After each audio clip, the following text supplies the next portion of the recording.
The living room glowed with sunlight slipping through thin curtains, gilding everything with a deceptive dusting of gold.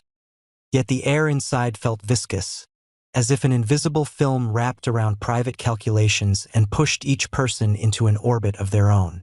Hayley had just finished a call to check on Randy's delivery timeline, her tone airy as a thread, yet each word fastening itself to a plan of cold steel. She set a gleaming crown upon Bill's head with an excess of tenderness, smiling like a benevolent queen, and spoke of an unforgettable party as if it were a passing whim. Bill absorbed the gesture with the vanity of a man who enjoys being indulged, though somewhere in him a faint streak of skepticism lingered. The stroke months earlier had slowed him, forcing him to face the fragility of body and age, while also handing Hayley a perfect moral cover to justify every form of overcare. Separate meals, separate pillboxes, separate exercise schedules, and today a separate cupcake. Gluten-free and sugar-free. All those separate things soothed Hayley's vague sense of guilt in the language of a dutiful wife. Only, separate was also the thin door through which something darker could slip in and stay. Chelsea arrived with a sleek wallet from the Cat and Chelsea brand, a gift aimed squarely at Bill's pride in symbols and power. He wore the crown with a half-teasing, half-imperious air, smiling wanly at jokes that didn't matter. In each person, a private flame burned, but no one could see its shape. Chelsea smelled the heaviness beneath the sugary glaze of the afternoon. Years of building brands and staging illusions had made her sensitive to fine cracks in behavior. She noticed how Hayley watched the tray of cupcakes more than necessary, how Bill bristled at the healthy dessert like a child forced to swallow medicine, and how, in the minute Hayley stepped away to take a call, Bill swapped his cupcake for an ordinary one with the reflex of a man who breaks rules to prove he still has choices. That little switch felt like mood mischief, but it became the break point on a line that seemed already drawn. Naomi entered just as the room resettled into calm. She carried the fatigue of days spent reassuring herself that everything was still in hand, that the marriage would hold because both had signed a pact for a childless life, that what she wanted would be enough for them both. But lately Jacob had been acting like a different man, eyes bright whenever he passed a young family, sentences stalling at the sight of children running by a hospital corridor or a neighbor's yard. Naomi felt that their original agreement was only a mirror of her desires, and Jacob had nodded along because he loved her and wanted peace. She forced a smile at the crown on Bill's head, tossed out a thin joke, and absent-mindedly bit into a cupcake with a frosting that smelled slightly off. The strange flavor spread across her tongue like a false signal. Her body recoiled with a face scrunch and she spit the bite out, a light wave of dizziness mixing with panic. Hayley startled, not because the cupcake was deemed bad, but because something seemed to drop from her chest into her gut. The separate was no longer separate. Chelsea watched and felt stray threads suddenly knit. Someone had just dodged something that ought not be swallowed, and the intended target had likely not been Naomi. When Hayley and Bill stepped out, Chelsea approached Naomi with the stance of a sister without blood ties but with an overabundance of intuition. She didn't press for marital details, didn't interrogate a fight, only spoke words that honored Naomi's strength and devotion, urging her to find someone to confide in if she couldn't go to her own sister. Naomi wiped her tears, trying to erase the unfamiliar taste still clinging to her tongue, but confusion cannot be wiped clean. When Bill and Hayley returned, Hayley raised a glass to toast, crowned Bill the king, and named herself the queen, who would give him an heir by the next birthday. The words hit Naomi like a stone. They insulted her choice of a childless life and summoned her fear that Jacob might long for fatherhood more than she'd guessed. Naomi fled, heart pounding with conflicting images. The odd frosting on the cupcake and the faint pink line on a home test. The sudden nausea from taste or from a body already changing. The racing heartbeat from anxiety or from a tiny, hidden rhythm pulsing in the dark. Leaving the house, Naomi moved as if inside a tunnel of thought whose sole point of light was the hospital, where Ashley meant more than a white coat. She was a steadying post who had seen Naomi through many turns. Naomi admitted she might be pregnant, confessed the original pact with Jacob, and voiced her fear that he'd agreed only to keep her at ease. Ashley regarded Naomi as both patient and woman standing at a confluence where two currents collided. Toxin and child, paranoia and truth. She noted a faint pallor, a sheen of sweat at the throat, and a slightly accelerated pulse without obvious cause. Hearing the cupcake account and the odd taste, Ashley held two hypotheses at once. First, a simple gustatory reaction compounded by stress. Second, a side effect of very early pregnancy or a micro-exposure to something that shouldn't be ingested. She ordered a blood test to detect early pregnancy and a basic tox screen, not because she suspected a defined crime, but because she couldn't exclude one when the facts drifted ominously, however faint. While Naomi waited for results, her questions held court inside. The cupcake had been intended for Bill, so why did Bill swap it exactly when Hayley took a call? Perhaps he always broke small rules to reassert control, and this time his mischief pushed her into risk. Or maybe it was merely fate's reckless taunt. Naomi thought of Jacob, of the old agreement, of the way he'd lately glanced at children in the park, then of herself and a fear she could barely name. That she wasn't ready, that choosing no children wasn't selfish but a way to preserve equilibrium. She feared the blood test would force her to confront not only a life within, but the truth of her relationship, her right to choose, and the long disguise of enough she had worn to avoid acknowledging what she actually feared. Elsewhere, Hayley received the news of Naomi's hospital visit like a soundless slap. Her hand trembled as she dialed Randy for an update. Then she hung up, frightened by what her own ears might hear. If Naomi was unwell, could any trail lead back to the cupcake, to the supplier, to a half-torn invoice, to an order placed under a virtual assistant's name?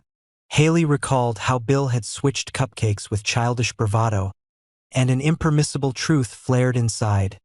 The separate had gone to the wrong person. The sense of lost control burned like acid behind her ribs. She had believed in the perfection of her plan, that performative care would blind suspicion, that this birthday would close a door forever, and she would walk through it as a sobbing widow with no stain to be found. Now everything had inverted. If Naomi showed any anomaly, a chain of tests would begin, questions would march toward everyone present, and Hayley would lose her place behind the curtain. Bill, meanwhile, told himself nothing serious was afoot. He continued to treat life as a stage on which he was both protagonist and harsh critic. He craved the thrill of defying order and routine, the urge that had driven him to swap the cupcakes, to assert that he could not be bound to regimen. Dig one layer deeper, and beneath the swagger lay the fear of age and impotence, the dread that the stroke had begun a decline he could not reverse, the terror of being turned from leading man into a man needing a keeper. When Hayley mentioned an heir, Bill laughed at the clumsy theater of it. Yet another part of him floated toward the glitter of legacy. A child to carry the name, a flimsy idea with addictive sheen. He did not know that the line had pierced Naomi as she slipped out, nor that the exchanged cupcake might be the key to an unforeseen nightmare. Chelsea, with a brand builder's mind, began to thread the facts.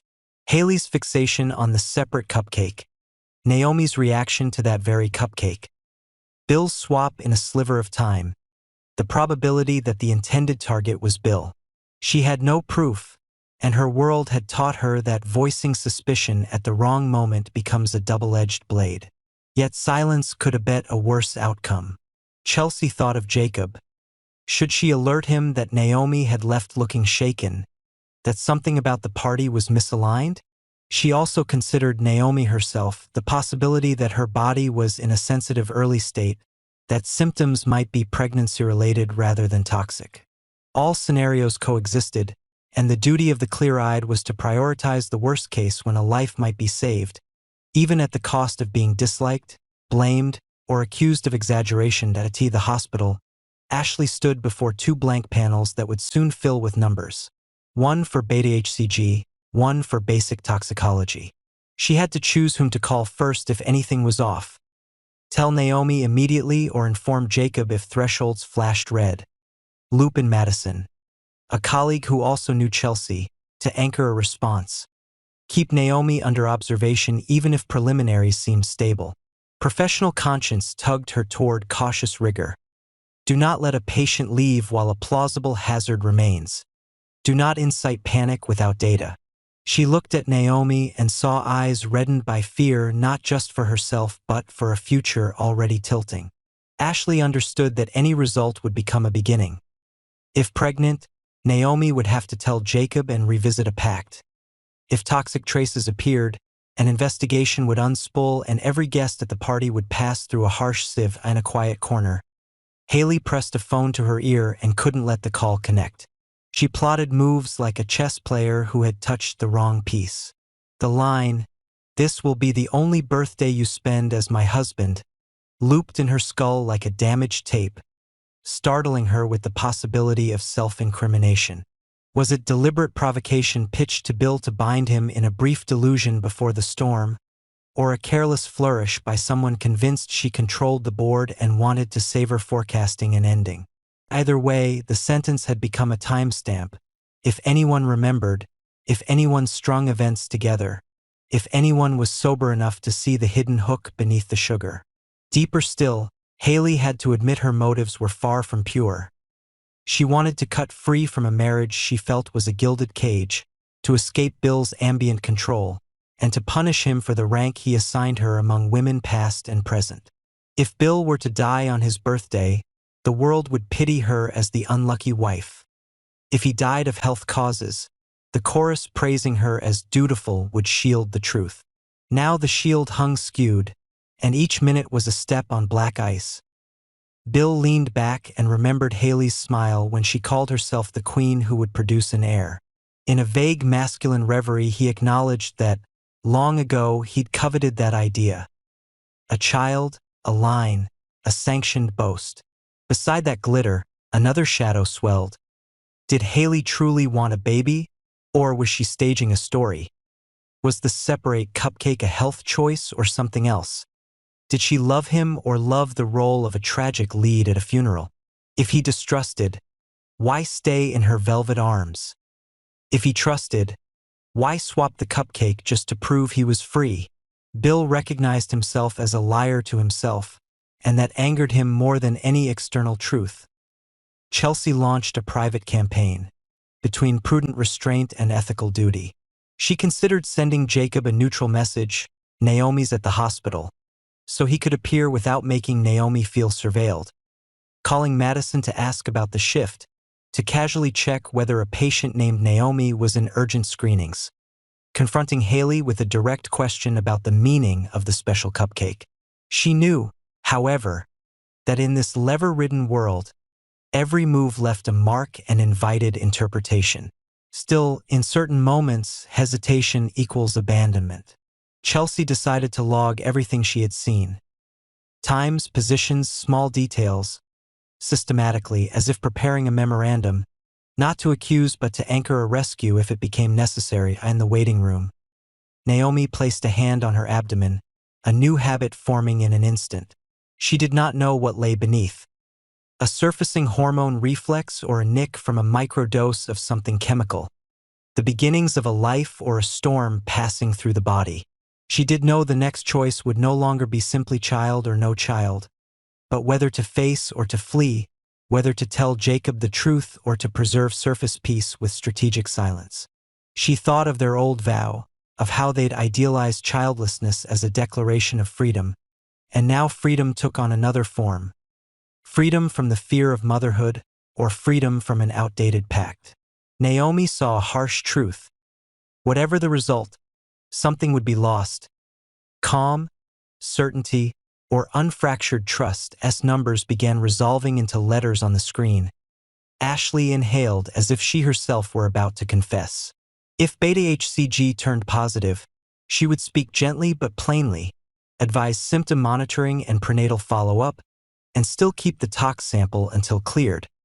She would not let a dangerous hypothesis die just because good news had arrived. If toxicology flickered, the conversation would swing to urgency. Alert the internal network, hold the patient for observation, and call those who needed calling. Ashley knew her role extended beyond clinician to gatekeeper between panic and order, conjecture and protocol. For Hayley, her shaky knees demanded a fresh definition of courage. Courage did not end with launching a bold plan. It continued into the nerve to face consequences when the plan shattered. If Naomi had been harmed, all trajectories would veer, and public sympathy for a dutiful wife would flip into uncontrollable outrage.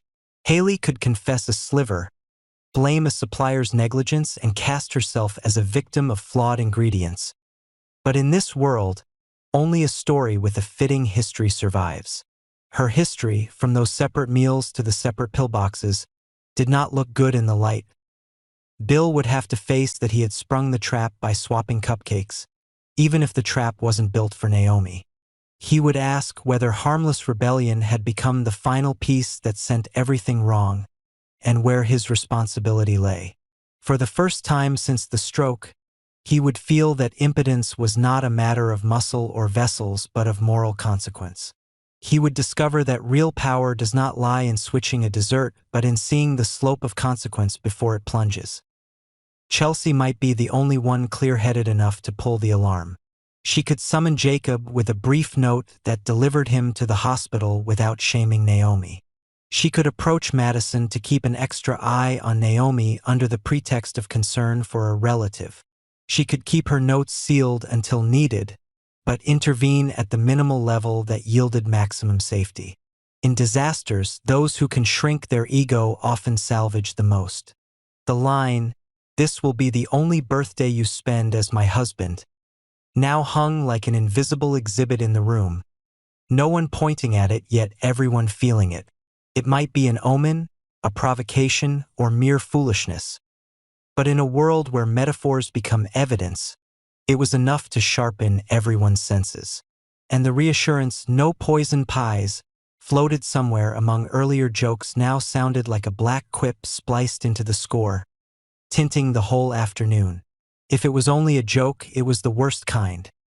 If it was concealment, the mask was showing its seam.by nightfall. Each person was locked in the smallest room of their own mind. Naomi lay still, listening to a heart count a different time, imagining new boundary lines if she were pregnant and wondering whether her body had just met something it shouldn't. Hayley stood before a mirror, seeing herself crowned with an invisible circlet forged of ambition and fear, beautiful and heavy enough to snap her neck. Bill sat alone, removing the fake crown with a trembling hand, thinking about age, about the cruel humor of fate, and about what would remain if all lights went out at once. Chelsea closed her notebook, knowing that tomorrow would be a day for action rather than inference. Ashley bent over the panels of numbers, ready to read a truth that would force a new game upon them all. Somewhere, Madison held a phone, spine straight like a triage warrior, prepared to call whoever had to be called if a value blinked red. None of them knew for sure whether it was toxin or child, jest or concealment, fate or design. Only the overlay of possibilities made every choice feel heavy as stone. The deadliest trap was not the agent dissolved in frosting but self-deception in those who believed they were in control. A cupcake labeled "separate" does more than sort food. It draws a line across conscience, splitting caregiver from manipulator with a thin sheet of sugar. When that sugar melts, what remains is the bitter edge at the tongue's tip, the unseen chest tightness of regret, and a plot stripped bare by the stray misalignment no one saw coming. Tonight, Fairmont Crest heard no gunshots, yet the sounds of promises breaking, agreements cracking, and crowns falling. Things no one truly has the right to wear and none truly want to keep, landed with the weight of evidence.